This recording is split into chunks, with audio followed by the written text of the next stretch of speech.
morning. Morning. It's good to see some of you today. These are difficult times, but we're still God's people and we trust Him. So we've been walking through the story of the Bible, and so this is a schedule that we have. And so far we've done creation and crisis with Martin. So today we're going to focus on the word calling. Calling.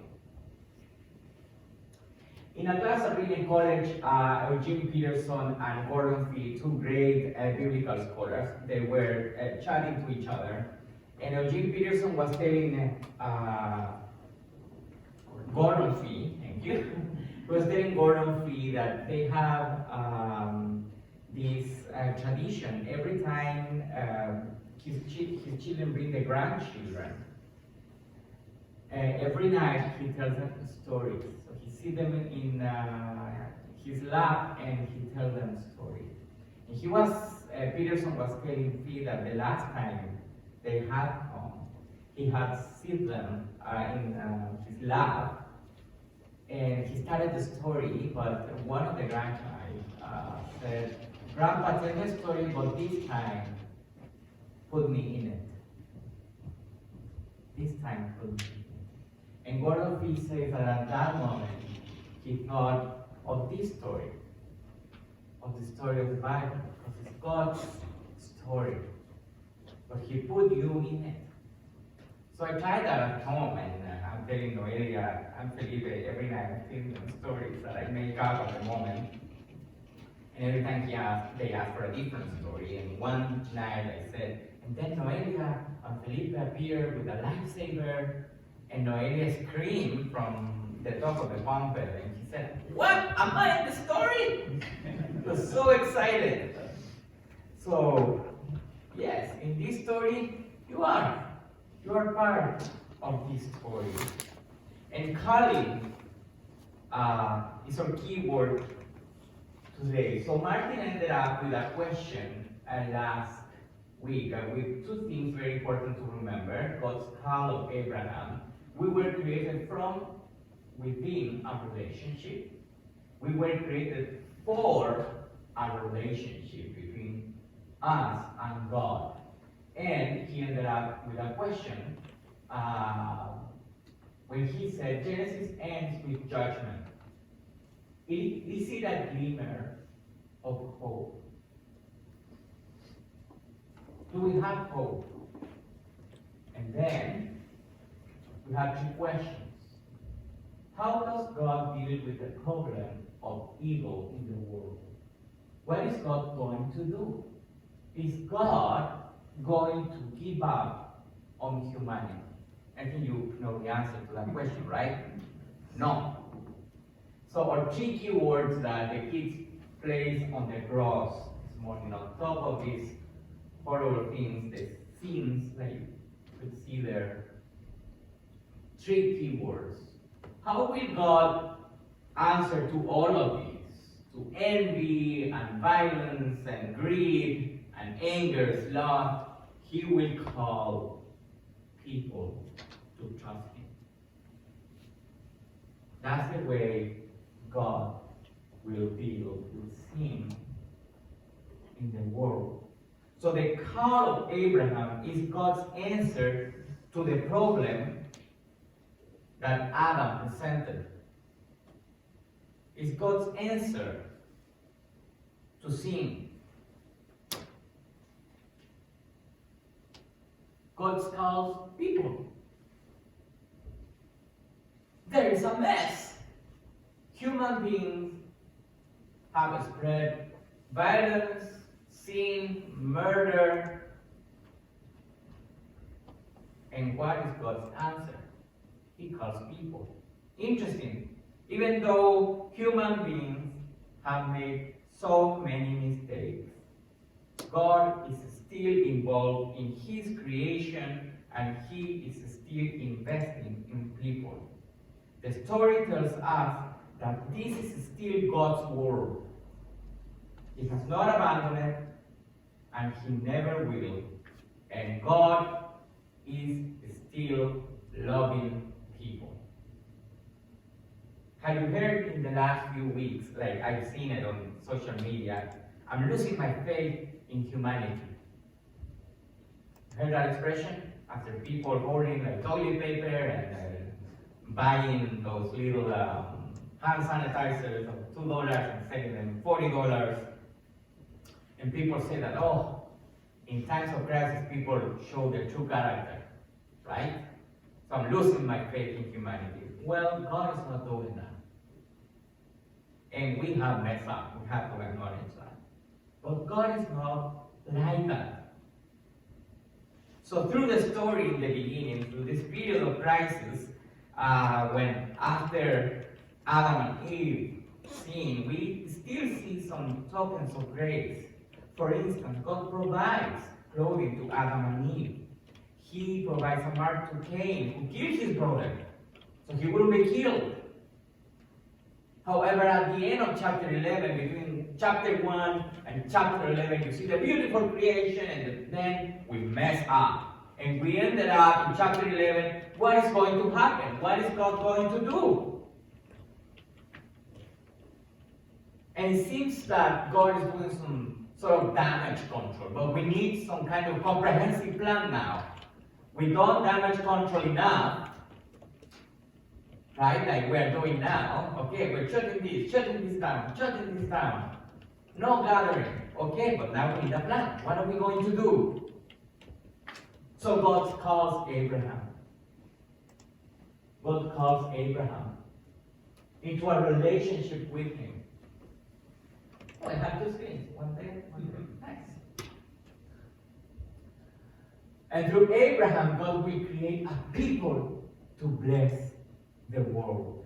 A people to bless the world. So God seeks to reconcile humanity to himself through the person of Abraham, and through him creating a nation to be in relationship with him, to bless all the nations in the world. So God calls Israel, and from Israel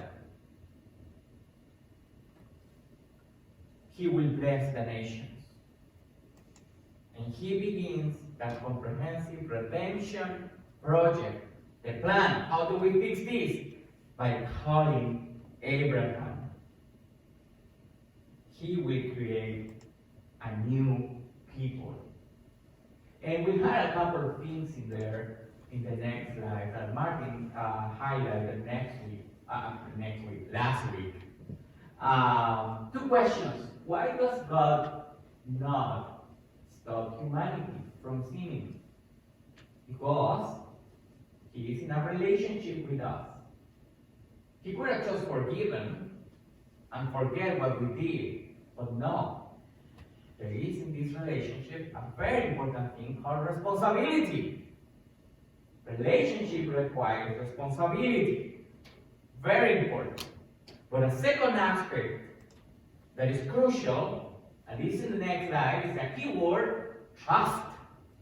Relationship with God requires trust. Trusting God. God trusting us with his plan to bless the world. He calls Abraham, I will make a nation from you, and you will be a blessing. Through all the nations, your blessing will go. And what is this blessing? Well, we can think of life in the garden. Life in the garden of Eden defines what a blessing looks like a spiritual, emotional, physical, psychological, and material wholeness that comes from a relationship with God. A relationship with God. Deuteronomy describes this as a covenant relationship with God. And he calls people to have a relationship with him, which will lead to material, spiritual, and emotional wholeness. And God chooses Abraham to be the vehicle of this blessing for the whole world. A good example of that is Joseph's story. You ever heard Joseph's story? When he goes to Egypt, he's sold by his brother, and he's in so much trouble, but at the end, he gets to be the right hand of Pharaoh. And what does he do? He blesses Egypt. He's a skillful administrator, he's smart, he's good, and he blesses Egypt. What is he doing? He is doing what he's supposed to do. As a true descendant of Abraham, he is blessing the nations. He is blessing the nations. But the story requires trust. And trust is not always easy. In all our stories that we have inherited from the Bible about Abraham, there is a true picture of what true faith looks like in a human life. And some people want to describe Abraham as a hero of faith, and in many ways he is a hero of faith. But he wasn't perfect. He was a human being. Actually, he was asked, imagine, leave your country, leave your people, leave your father's household to the land. What land? Oh, I'll show you. Don't worry. I'll show you. And I will make you into a great nation. Okay? It's a little problem.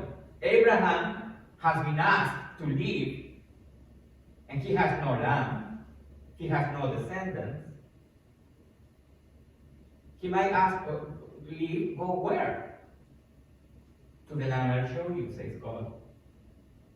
So he is calling to the unknown, and we have fun singing that beautiful song, Into the Unknown, right? From Frozen 2. All the children have seen that movie. So he is called to trust and not to fear. That's a good reminder for today. If you're a good reader of the Bible, you're going to see this phrase in the Old Testament over and over and over again. Do not fear, do not fear, do not fear. In Genesis, in Exodus, in the prophets, God tells Israel or Abraham, Moses, do not fear, do not fear. And the very first time that God says that is in Genesis 15. And he says it to Abraham, hey, do not fear. I am with you. Do not fear. So he is called to take a big, big leap of faith. Of faith. But let's be honest, let's be truthful. That is not easy. We're all human beings, we're all doubt. And you never done it, boy, let me give you a medal. You deserve it. Abraham's story tells us that trusting is not always easy. At the beginning of Genesis 12, he looks like this amazing hero of faith. Oh, I will go. I don't know where, but I will follow you. But then you start reading into the story and you see that Abraham started doubting. And then he's like, is God really with me? And he goes to Egypt with his beautiful wife. And they ask, oh, who is this lady? And he's like, oh, I think she's my sister.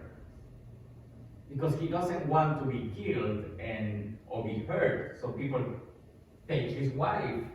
And then he sees that God promised him a nation, an inheritance, and a land, and to have many children, but he doesn't have any children. So he decides to give a little bit of help to God and to have a son with a slave woman of him. So he fails. But this book is about, this story is always about second chances. So God fulfilled his promise. He will have Isaac. But there is still a question in there. Do you trust me? The question is still lingering in there, in the Abraham story. Do you really trust me? Okay, you told your wife, was your sister, because you were scared. Okay, I give you that one. But then you had a son with a slave woman. I told you I was going to give you inheritance. I was going to give you children. Do you really trust me? And then we have Genesis 22. What happens in Genesis 22? God asks Abraham to sacrifice Isaac. How's that for a test, Angela? Give me your precious Isaac. Sacrifice him. So the question, and there is a Hebrew scholar, an Old Testament scholar, Ellen Davis. She's unbelievably smart, and she says, if I were editing the Bible, I would have removed that chapter.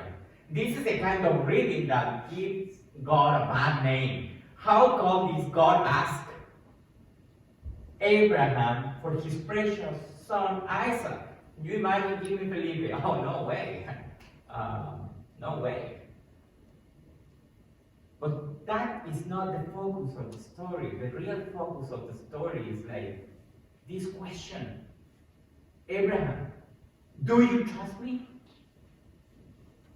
Because in this story, in the story of creation, in the story of God, in which you and I are playing a role, a very important role, trust goes both ways. God is entrusting us with the gospel. He entrusted Abraham. But now he requires, hey, come on, Abraham. Do you trust me? God is faithful. God is faithful. So the story is about people being called to trust God and to be in a relationship with Him. That's the very heart of a relationship. Trust. You ever heard that? If you miss the trust in a relationship, that relationship is over. Yeah, that is true. That is true. Trust. That is very important. So the call of Abraham is not a lie, it's not an unfair command, it's a call with a promise. It's a call to come, to get close to God, to be in a relationship with Him. This imperative is an invitation to live a life of barrenness, a fruitless life. Abraham is called to have a new beginning. A new beginning. Many scholars that work in the Old Testament call this story, the call of Abraham, a new creation story. God created first, we messed up, and now He's creating a people to bring His plan for redemption. A new creation, or a second creation account. The first creation story focused on the cosmos, the universe. In this new creation account, God calls a new people into being. To have a new beginning, a new relationship with humanity built on what? On trust. To channel God's blessing to the world.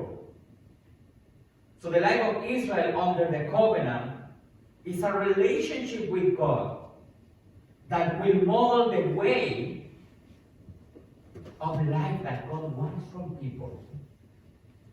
And this way of life will attract others and will bless others. So others will say, look at Israel. Wow, look at the way they live, the way they behave and bless other nations. We want that. We want them to know the God of Israel. That's the purpose. So you know how the story goes.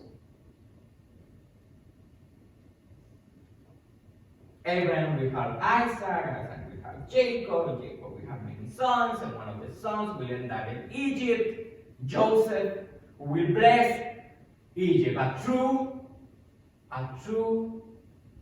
descendant of Abraham. He will bless Egypt.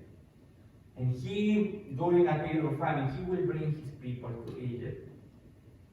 But 400 years pass, and a new Pharaoh who doesn't know Joseph, doesn't know Israel, he enslaves the people of Israel. And he will go again. God needs to call another person to continue his project. He calls Moses. Moses, Moses, Moses. Very important. He doesn't say, hey, dude. I said in the first service.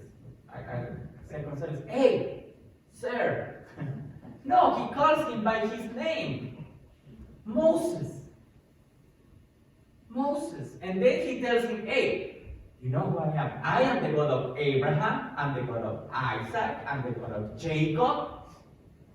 And he gives him a list of names. Why? Because God is a personal God. He is in relationship with people with names, in a personal relationship.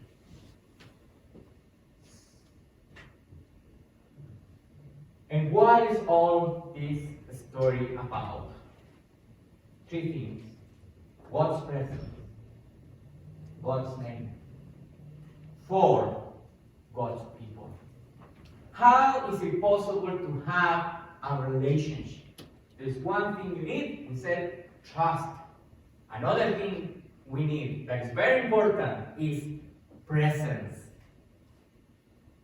In order to be a friend, in order to be a real family, we need to be present.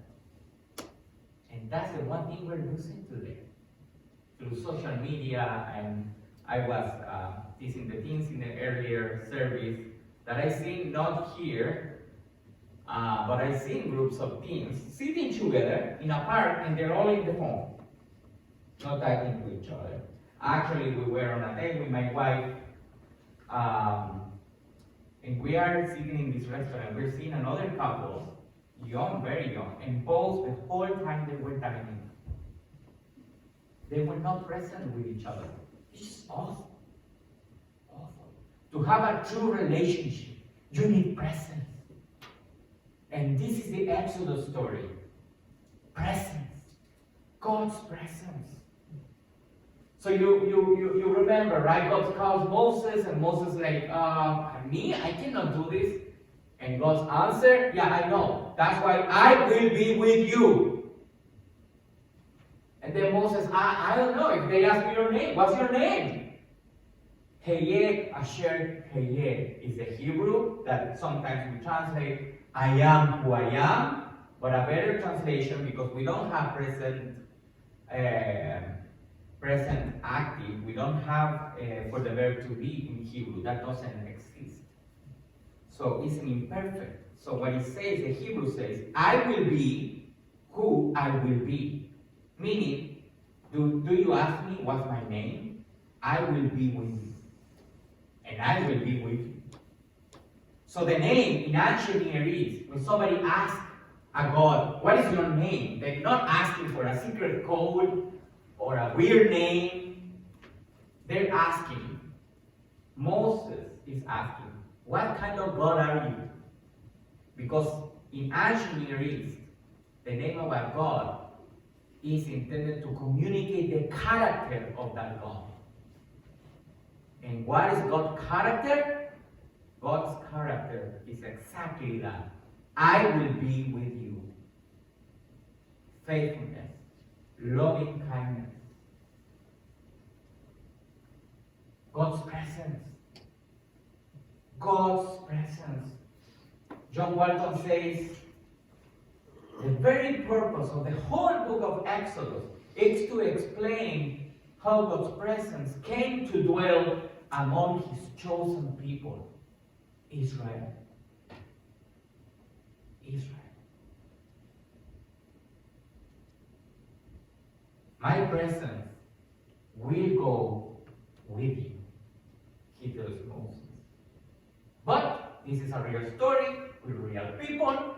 People make mistakes, and I think if you ever read this book, I don't want to spoil will anything, but Israel made a few mistakes. I don't know if you realize that. So God is like, you know what? Okay, you're free from Egypt. I will send my angel with you. Off you go. And Moses answered, this is Moses' answer. If your presence does not go with us, do not send us up from here. Basically, he says, no deal. If you don't go with us, how will anyone know that we are your people unless you are with us? What else will distinguish me and your people from all the peoples on the face of the earth? Presence. Presence. Moses knew they got nothing. There's no relationship, there's no trust, there's no call, nothing without God's presence.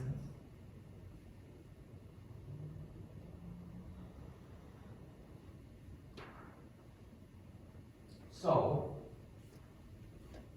these three new words play a very important role in these two stories. God's called Abraham to form a people. God's calling Abraham to create people, a nation, and from there to bless the world. How are we going to deal with this mess, with all the sins, the loss of order and abundance and blessing? It's all on the ground now, like here on the cross. Well, God calls people. And even when Jesus comes, he doesn't stay around supervising us like, oh, I'm going to have to stay here forever because you need me. He trusts people. I will send my spirit will be with you. And I will entrust you with the message of the gospel. So how will God deal with this? He calls people who are called to trust him. So God calls Abraham to create a new people, to bless the world. God comes among his people to be in relationship with them. That's Moses in Exodus. So the question is, how will God's people respond? How will you respond? Remember, trust goes both ways. We always emphasize, we need to trust God. It's true. But don't forget that we are responsible in the sense that God has entrusted us with his redemptive project. We are called to trust God. And God has entrusted his people with his message, with his story. So, trust God. Because he has trusted you. Isn't that amazing? The God of the universe has trusted you. He has trusted you with his story. And now this story, to be shared and bless the nations, is in your hands. So trust him. So learn the story. Love the story. Live the story. Share the story. Because you are God's people. Amen.